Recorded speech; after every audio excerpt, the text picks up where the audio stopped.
ॐ श्री पंचवदनायाञ्जनेयाय नमः। ॐ अस्य श्री पंचमुख हनुमन्मन्त्रस्य ब्रह्मा ऋषिः गायत्री छन्दः पंचमुख विराट हनुमान् देवता। ह्रीं बीजं श्री शक्तिः क्रौकिलकं क्रूकवचं क्रयस्त्राय फट् इति दिग्बन्धः। श्री गरुड उवाच अथ ध्यानं प्रवक्ष्यामि शृणु सर्वाङ्गसुन्दर यत्कृतं देवदेवेन ध्यानं हनूनतः प्रियम्। पञ्चवक्त्रं महाभीमं त्रिपञ्चनयनैर्युतं बाहोभिर्दशभिर्युक्तं सर्वकामार्थसिद्धिदम्। पूर्वं तु वानरवक्त्रं कोटिसूर्यसमप्रभम् दंष्ट्राकरालवदनं भ्रुकुटीकुटिलेक्षणम्। अस्यैव दक्षिणं वक्त्रं नरसिंहं महाद्भुतम् अत्युग्रतेजोवपुषं भीषणं भयनाशनम्। पश्चिमं गारुडं वक्त्रं वक्रतुण्डं महाबलं सर्वनागप्रशमनं विषभूतादिकृन्तनम्।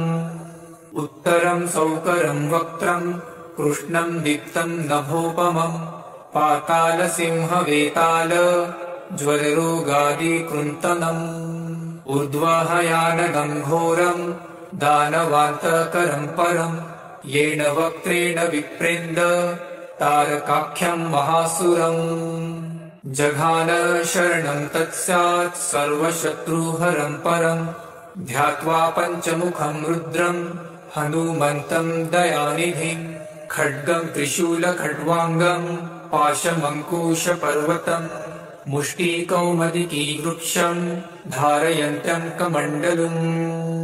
भिन्दिपालं ध्यानमृदां दशभिर्मुनिपुङ्गवम् एतान्यायुधजालानि धारयन्त भजाम्यहम्। प्रेतासनोपविष्टं तं सर्वाभरणभूषितं दिव्यमाल्याम्बरधरं दिव्यगन्धानुलेपनं सर्वाश्चर्यमयं देवं हनुमद्विशतोमुखं पञ्चास्यमच्युतमनेकविचित्रवर्णवक्त्रं शशाङ्कशिखरं कपिराजवर्यं पीताम्बरादिमुकुटैरुपशोभिताङ्गं पिङ्गाक्षमाद्यमनिशं मनसा स्मरामि।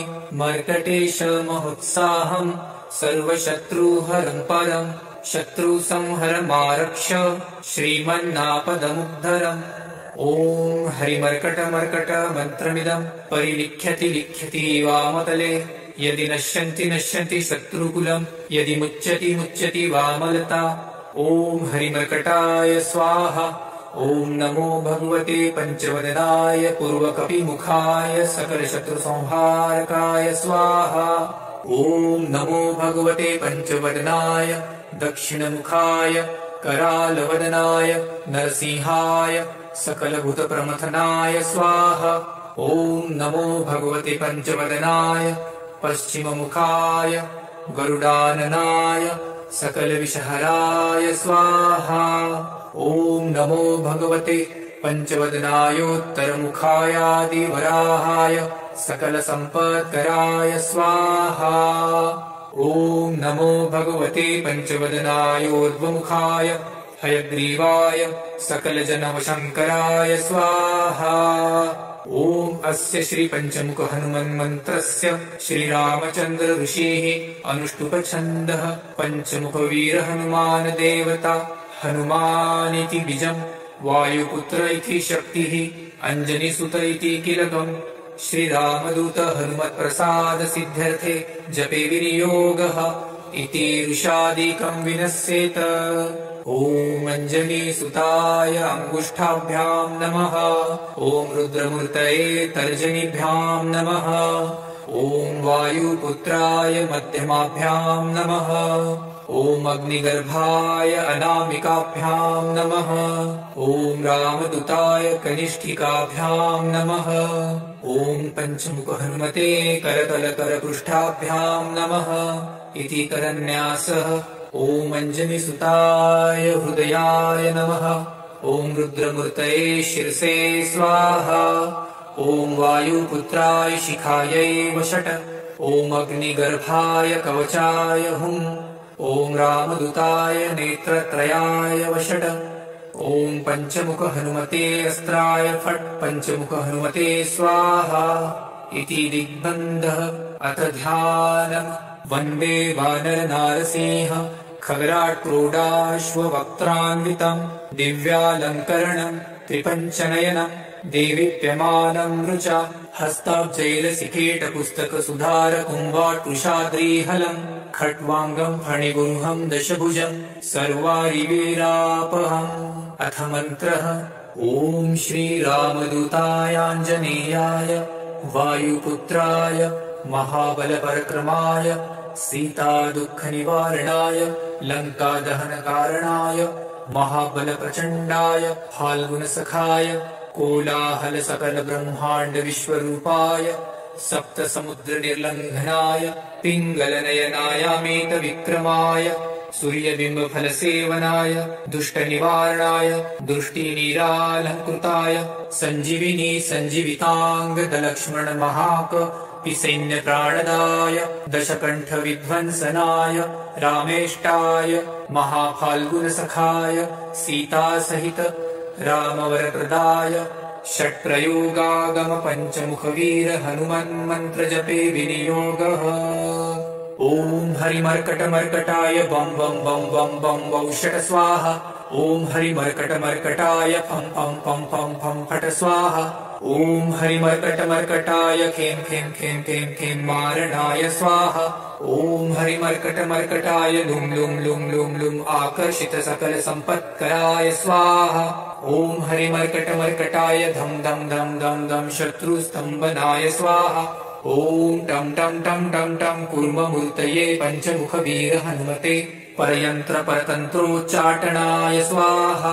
ॐ कं खं गं घं डं चं चं जं झं त्रं टं ठं डं ढं नं तं थं दं धं नं पं फं बं भं मं यं रं लं वं शं शं सं हं रं शं स्वाहा इति दिग्बन्धः।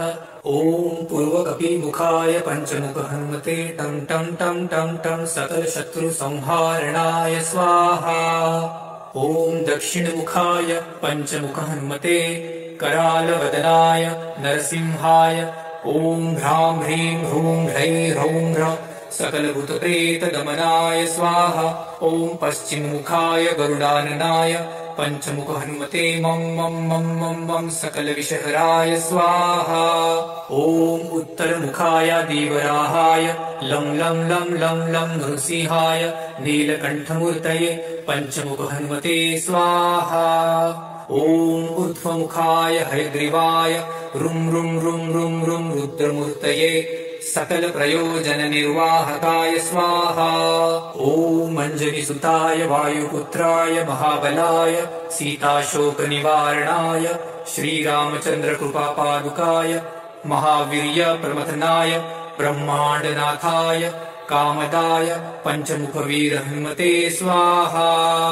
भूतप्रेतपिशाच ब्रह्मराक्षसशाकिनी डाकिन्यन्तरिक्षग्रह परयन्त्रपरतन्त्रोच्चटनाय स्वाहा। सकलप्रयोजननिर्वाहकाय पञ्चमुखवीर हनुमते श्रीरामचन्द्रवरप्रसादाय जं जं जं जं जं स्वाहा। इदं कवचं पठित्वां तु महाकवचं पठेन्नरः एकवारं जपेत् स्तोत्रं सर्वशत्रुनिवारणम् द्विवारं तु पठे नित्यम् पुत्रपौत्रप्रवर्धनम् त्रिवारं च पठे नित्यम् सर्वसम्पत्करं शुभम् चतुर्वारं पठे नित्यम् सर्वरोगनिवारणम् पञ्चवारं पठे नित्यम् सर्वलोकवशङ्करम् शङ्कारं च पठे नित्यम् सर्वदेववशङ्करम् सप्तवारं पठे नित्यम् सर्वसौभाग्यदायकम् अष्टवारं पठे नित्यमिष्टकामार्थसिद्धिदम् नववारं पठे नित्यम् राजभोगमवाप्नुयात् दशवारं पठे नित्यम् त्रैलोक्यज्ञानदर्शनम् रुद्रावृत्तिं पठे नित्यम् सर्वसिद्धिर्भवेत् ध्रुवम् निर्बलो रोगयुक्तश्च महाव्याध्यादिपीडितः कवचस्मरणेनैव महाबलमवाप्नुयात् इति श्रीसुदर्शनसंहितायां श्रीरामचन्द्रसीताप्रोक्तं श्रीपञ्चमुखहनुमत्कवचं सम्पूर्णम्।